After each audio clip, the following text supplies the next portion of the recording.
Assalamualaikum warahmatullahi wabarakatuh. Perkenalkan, nama saya Muhammad Irfan Maulana dari Teknik Mesin semester 4. Di sini saya akan menjelaskan sejarah dari Sunan Gunung Jati. Sunan Gunung Jati lahir pada tahun 1448 Masehi di Cirebon, Jawa Barat. Ia merupakan keturunan dari Nabi Muhammad melalui jalur Sayyid. Ayahnya, Syarif Abdullah, adalah seorang ulama yang berasal dari Arab. Sedangkan ibunya adalah seorang putri dari kerajaan Pajajaran yang menunjukkan perpaduan antara budaya lokal dan pengaruh Islam. Sejak muda, Sunan Gunung Jati mendapatkan pendidikan agama yang mendalam. Ia belajar dari berbagai ulama dan tokoh Islam, baik di dalam negeri maupun di luar negeri, termasuk di Makkah dan Mesir. Pendidikan ini membekalinya dengan pengetahuan yang luas tentang Islam dan strategi dakwah. Sunan Gunung Jati berperan penting dalam mendirikan Kerajaan Cirebon pada tahun 1479. Kerajaan ini menjadi salah satu pusat penyebaran Islam di Jawa Barat.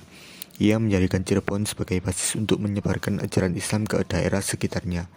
Kesultanan ini memisahkan diri dari Kerajaan Pajajaran yang masih menganut Hindu-Buddha dan menjadi pusat dakwah Islam. Selain mendirikan Cirebon, Sunan Gunung Jati juga berperan dalam pembentukan Kesultanan Banten di sekitar tahun 1552 yang menjadi salah satu kerajaan Islam terpenting di Jawa Barat dan berpengaruh dalam perdagangan dan politik di wilayah tersebut. Beliau menunjuk putranya Maulana Hasanuddin sebagai Sultan pertama Banten. Pada masa pemerintahannya, Sunan Gunung Jati menghadapi tantangan dari Kerajaan Pajajaran yang merupakan kerajaan Hindu-Buddha yang dominan di wilayah tersebut. Melalui pendekatan diplomasi dan konflik, ia berhasil mengubah Pajajaran menjadi kerajaan yang mengakui Islam.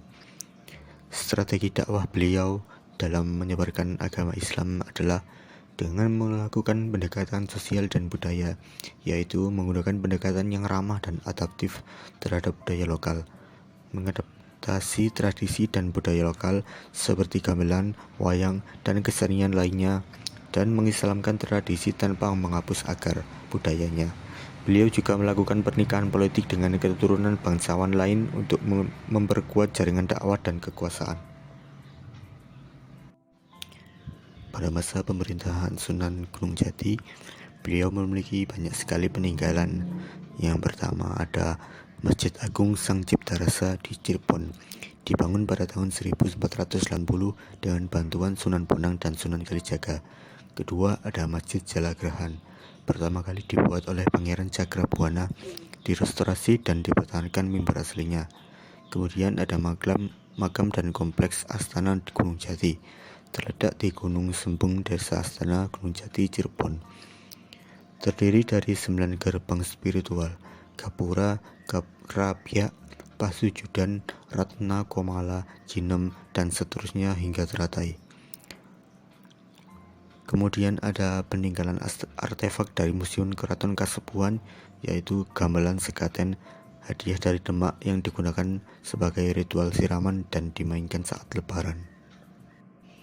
Selanjutnya ada jubah dan tongkat dakwah Sunan Gunung Jati.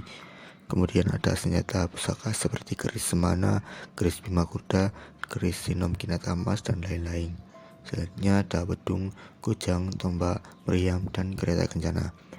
Museum ini menyimpan lebih dari 2000 artefak dari Pajajaran hingga Kesultanan Cirebon. Selanjutnya ada naskah Sunan Gunung Jati yang berisi metode dakwah dan ajaran Islam, sebagian tersimpan di museum. Kemudian ada botol kristal kuno dan keramik, koleksi benda antik yang menjadi saksi pada masa pemerintahannya. Beliau juga membangun pesantren untuk mendidik masyarakat dan melahirkan banyak santri dan ulama di masa mendatang. Pada pembahasan mengenai sejarah dari Sunan Gunung Jati, bisa ditarik kesimpulan bahwa Sunan Gunung Jati mewujudkan Islam Nusantara dengan mengintegrasikan budaya lokal tanpa memaksakan agama. Beliau juga menegakkan pondasi Islam di Jawa Barat, Cirebon, dan Banten secara damai, melalui seni, pernikahan, dan politik. Dan beliau juga melahirkan jaringan ulama melalui putranya yaitu Maulana Hasanuddin yang meneruskan dakwah dan mendirikan Kesultanan Banten. Terima kasih sudah menonton. Demikian penjelasan saya mengenai sejarah dari Sunan Gunung Jati. Mohon maaf bila ada salah kata. Saya akhiri. Wassalamualaikum warahmatullahi wabarakatuh.